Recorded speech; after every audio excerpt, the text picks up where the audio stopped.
नमस्कार मित्रांनो, हेच ते मंदिर, शिवमंदिर, जिथे छत्रपती शिवाजी महाराजांनी 16 वर्षाचे असताना स्वराज्य स्थापनेची प्रतिज्ञा केली होती. हेच ते रायरेश्वराचं मंदिर.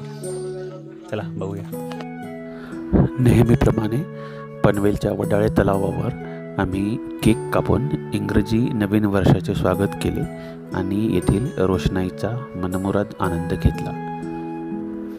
यावर्षी नववर्षाच्या स्वागतासाठी पनवेलच्या वडाळे तलावावर बऱ्याच लोकांनी गर्दी केली होती. येथील फटाक्यांच्या रोषणाईचा आनंद घेऊन आम्ही किल्ले रायरेश्वराकडे रवाना झालो. 12:45 सकाळी आम्ही पनवेल सोडले आणि 4.5 तासांच्या प्रवासानंतर भोर येथील शिवाजी महाराजांच्या या पुतळ्यासमोर नतमस्तक होऊन आम्ही सकाळी 5 वाजता किल्ले रायरेश्वर चढायला सुरुवात केली. अंधारात आणि थंडीत टॉर्चच्या साहाय्याने आम्ही रायरेश्वर किल्ला चढून वर आलो. तेवढ्यात काही मुलांनी इथे शेकोटी पेटवली होती. सूर्योदय होईपर्यंत आम्ही शेकोटीची ऊब घेत राहिलो. सूर्योदयाची 1 ते सव्वा तास वाट पाहिल्यानंतर ढग आणि धुके यांच्यामुळे सूर्यदर्शन काही झालं नाही. त्यामुळे मग आम्ही किल्ला भ्रमंतीसाठी वरच्या टप्प्यावर निघालो. गडाचा हा परिसर निसर्ग सौंदर्याने नटलेला आहे. गडावर झाडी झुडपं मोठ्या प्रमाणात आहे. 20 मिनिटे चालल्यानंतर आपल्याला गोमुखी आकाराचे हे पाण्याचे टाकं लागते. गोमुखातून पडणारं पाणी हे आजही लोक पिण्यासाठी वापरतात आणि श्री रायरेश्वराच्या अभिषेकासाठीही वापर होतो. हे आहे श्री रायरेश्वराचे मंदिर. याच ठिकाणी छत्रपती शिवाजी महाराजांनी स्वराज्य स्थापनेची शपथ घेतली होती. सध्या मंदिराच्या डागडुजीचे काम सुरू आहे.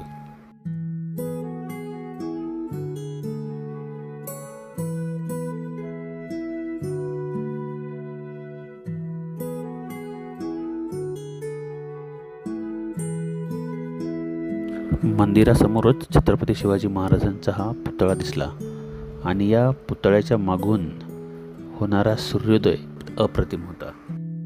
पठारावर हे पूर्ण गावच वसलेलं आहे आणि या गावातल्या बऱ्याच लोकांची शेतीही याच पठारावर आहे. अशाच एका झोपडीच्या बाहेर आम्ही सोबत आणलेले नाश्त्याचे पदार्थ खाल्ले आणि या झोपडीतील आजींनी आम्हाला चहा बनवून दिला, तोही गुळाचा आणि लिंबू टाकून. चहा नाश्ता झाल्यावर मग आम्ही पांडवकालीन लेण्यांकडे निघालो. अर्धा तास चालल्यानंतर डाव्या बाजूला या पांडवकालीन लेण्या आम्हाला सापडल्या.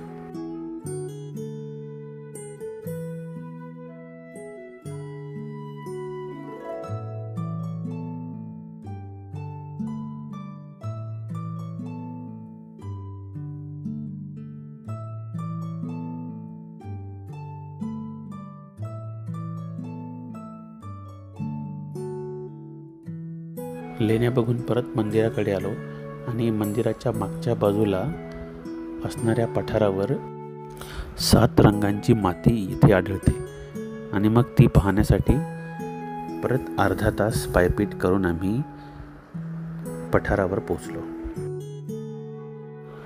आणि हे बघा, एकाच पठारावर एकाच ठिकाणी 7 रंगांची माती येथे आढळते. ही 7 रंगांची माती जमा करायला काही कष्ट घ्यावे लागले नाहीत.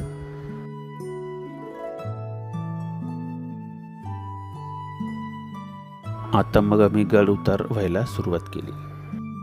20 मिनिटात गड उतार झालो आणि अर्ध्या तासामध्ये केंजळगडच्या पायथ्याला पोचलो. गाडी पार्क करून आम्ही 1 तासात केंजळगडाच्या सुळक्यापर्यंत पोचलो. पायथ्यापासून तर सुळक्यापर्यंतचा हा केंजळगडाचा प्रवास दमछाक करणारा होता. थोड्याच वेळात आम्ही मग किल्ल्याच्या पायरी मार्गापर्यंत पोचलो. किल्ल्याच्या या पायऱ्या बऱ्यापैकी मोठ्या होत्या आणि पूर्ण कातळात कोरलेल्या या पायऱ्या बघून मन प्रसन्न झालं. प्रत्येक पायरीची उंची ही थोडी जास्त असल्यामुळे चढताना थोडा थकवा जाणवला.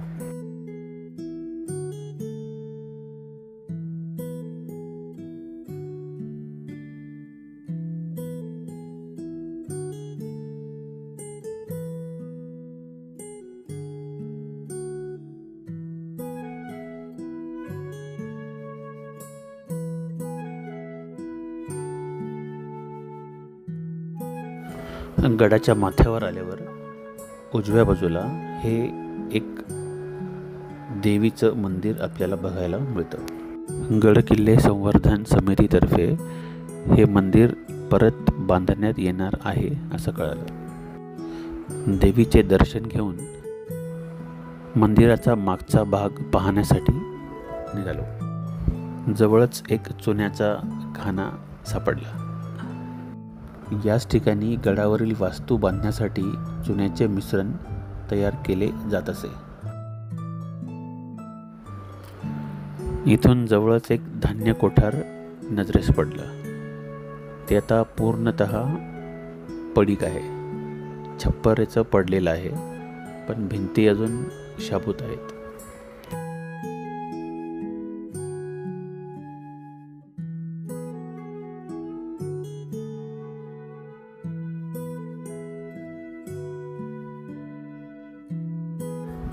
धान्य कोठारापासून जवळच एक भगवा झेंडा आम्हाला नजरेस पडला. झेंड्याच्या मागच्या बाजूने थोडं खाली उतरून गेल्यावर आपल्याला एक मोठा खडक लागतो. हा एक मस्त फोटोग्राफीसाठी पॉईंट होता. मग आम्ही पण इथे जाऊन फोटोग्राफीची हौस भागवून घेतली.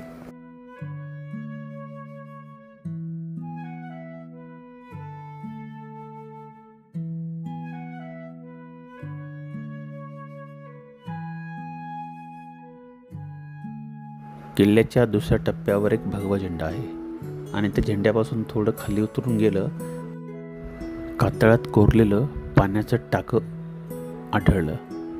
यातील पाणी कडक उन्हातही एकदम थंड होतं आणि प्यायला या पाण्याची चव वेगळीच होती.